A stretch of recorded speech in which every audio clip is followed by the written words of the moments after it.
Bonjour à tous.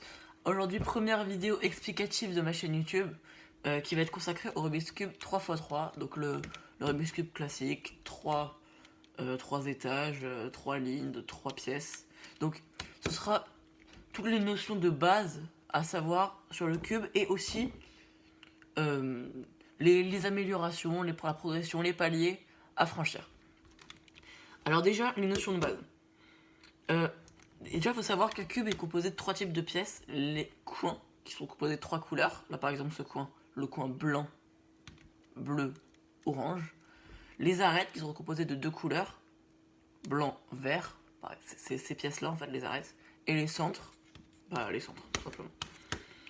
Voilà. Donc là, c'est les différents types de pièces. Ça va être important parce que, par exemple, je vais vous dire, faut bouger cette arête ici. Si vous savez pas ce que c'est une arête, c'est compliqué quand même. Voilà.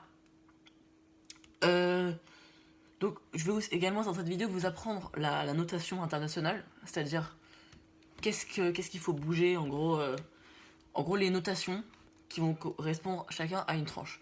Donc je vais vous l'apprendre maintenant, vous savez quoi. Alors, on va commencer. Donc ça c'est la face de droite, elle s'appelle la face R, parce que en anglais R, right. La face de gauche, la face L, la face du haut, la face U, la face du bas, la face D, la face avant, la face F, et la face arrière, la face B. Voilà. Donc ensuite, parfois je vais vous dire R et R'. Alors R, c'est quand je tourne la face dans le sens des aiguilles d'une montre. C'est-à-dire R, c'est quand je monte R, c'est quand je monte la face R, et R', c'est quand je descends, parce que quand je mets la face vers moi, R, c'est dans le sens des aiguilles d'une montre, R', c'est dans le sens inverse.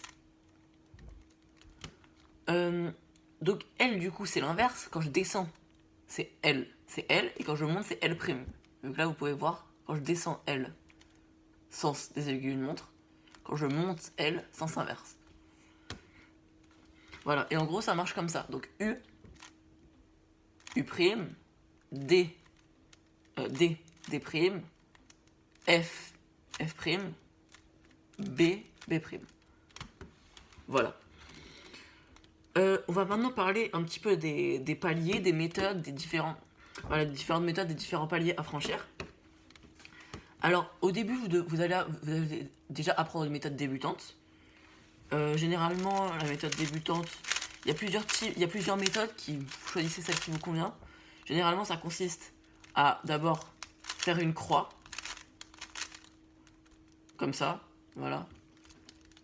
Puis d'orienter, de placer les arêtes. Si vous comprenez pas, c'est pas grave. Je vais faire une vidéo qui va être spécialement consacrée à ça. Puis de placer les arêtes, comme ça. C'est-à-dire que là, ici, on a le blanc qui est aligné, on a le bleu qui est aligné avec sa couleur, avec son centre en fait. Il faut que l'arête soit alignée avec son centre. Puis ensuite, de faire un premier étage. Je vous montre juste en quoi ça consiste, hein. Là, c'est normal si vous savez pas comment le faire. Un premier étage, en gros, la face avec que des barres de la même couleur sur chaque face, ici que des verts, etc. Ensuite, faire un deuxième étage. Je vais le faire tout de suite. Voilà. Comme ça, les deux premiers étages sont faits. Ensuite faire le troisième étage en plusieurs étapes. C'est-à-dire d'abord faire la croix, puis placer les arêtes, puis placer les coins, et puis terminer le cube. Voilà. Ça, c'est une méthode débutante classique. Après, vous avez plein de variantes, mais c'est généralement du étage par étage. Vous avez également la méthode Corner First que Erno Rubik a inventé. Erno Rubik, pour ceux qui savent pas, c'est le créateur du cube. En gros, ça consiste à résoudre tous les coins, puis à résoudre les arêtes. Corner First pour les coins. Voilà. Et après, c'est une fois que avec les méthodes débutantes, vous pouvez aller à peu près jusqu'à 50 secondes environ. Et à partir de ce moment-là, il va falloir apprendre une méthode avancées. Alors je vais vous parler un petit peu vite fait des méthodes avancées. Alors vous avez la méthode la plus répandue qui est la méthode Friedrich ou CFOP. Voilà, on peut dire les deux. CFOP, C pour cross, F pour F2L, O pour OLL et P pour PLL. Alors ne quittez pas la vidéo, vous inquiétez pas. Je vais vous expliquer je vais vous expliquer ce que c'est. Donc cross, c'est tout simple, c'est faire une croix, tout simplement. Voilà. Et quand vous serez un peu plus avancé, vous pourrez la faire vers le bas. F2L, en fait, ça consiste à résoudre les deux premières couronnes. Les deux premières couronnes, c'est les deux premiers étages, en même temps. Comme ça. Ensuite, OLL.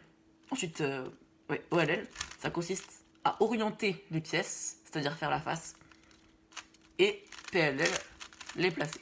Alors oui, que veut dire orienter, que veut dire placer? En fait, placer, c'est mettre la pièce au bon endroit. C'est-à-dire que, je vais vous montrer un exemple, par exemple sur ce cube. Là, les pièces sont placées, cette pièce-là, elle est placée, mais elle n'est pas orientée. Parce que le orange convient bien avec le orange, et le jaune convient bien avec le jaune. Mais elle n'est pas dans le bon sens, il faudrait la retourner. Donc elle est placée, mais pas orientée.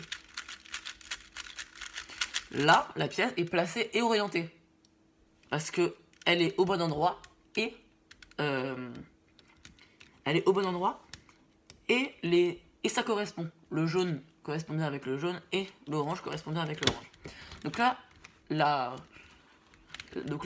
pièce est placée et orientée. Voilà, ça c'est placé orienté. Par exemple, un coin. Là, je tourne le coin comme ça. Là, il est bien placé parce que toutes les couleurs correspondent. C'est-à-dire que le vert va bien avec le vert, le rouge va bien avec le rouge et le blanc va bien avec le blanc. Mais il n'est pas orienté. Là, il est orienté. Voilà.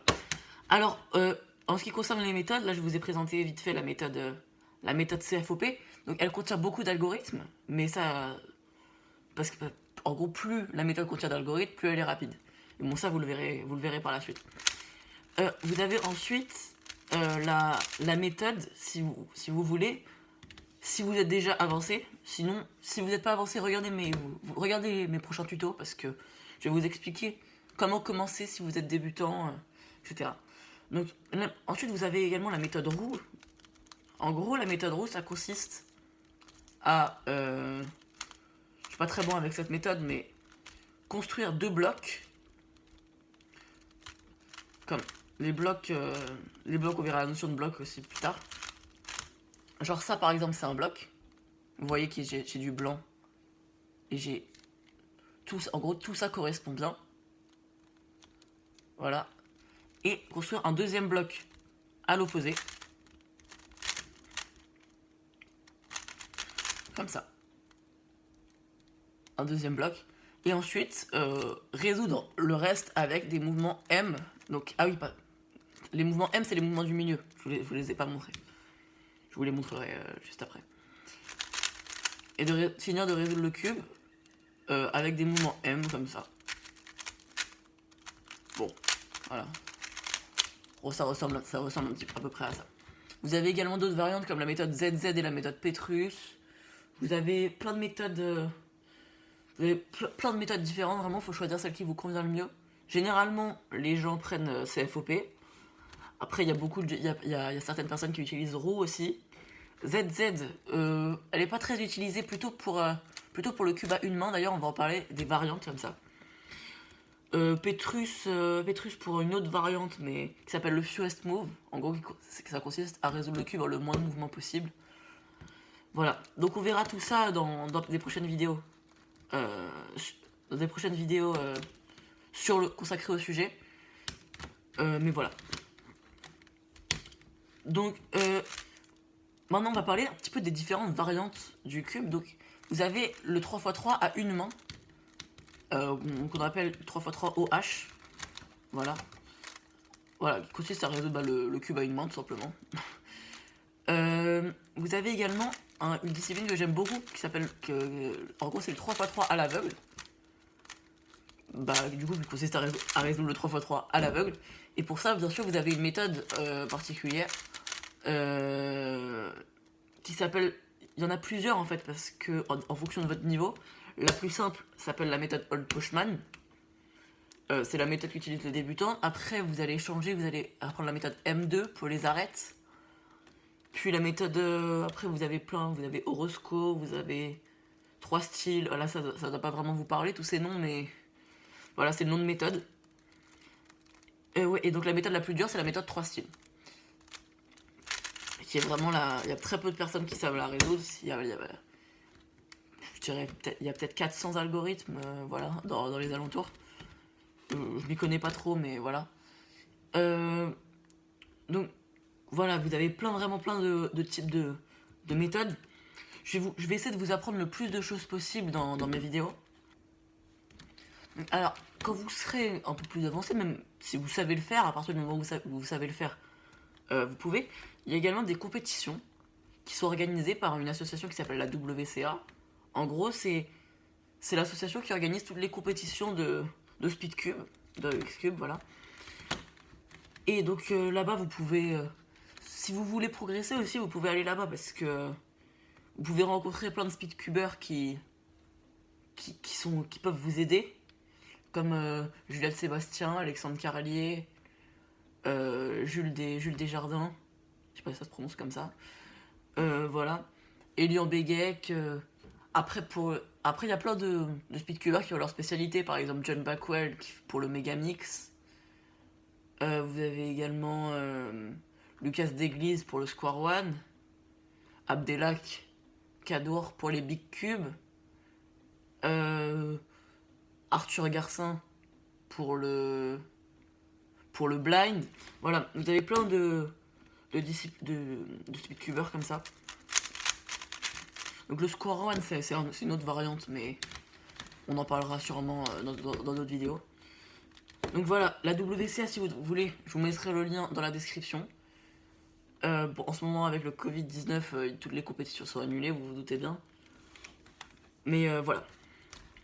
N'oubliez pas de me dire dans les commentaires sur quelle vidéo, sur quelle méthode vous voulez que je fasse. Bien sûr, je vais commencer par la méthode débutante.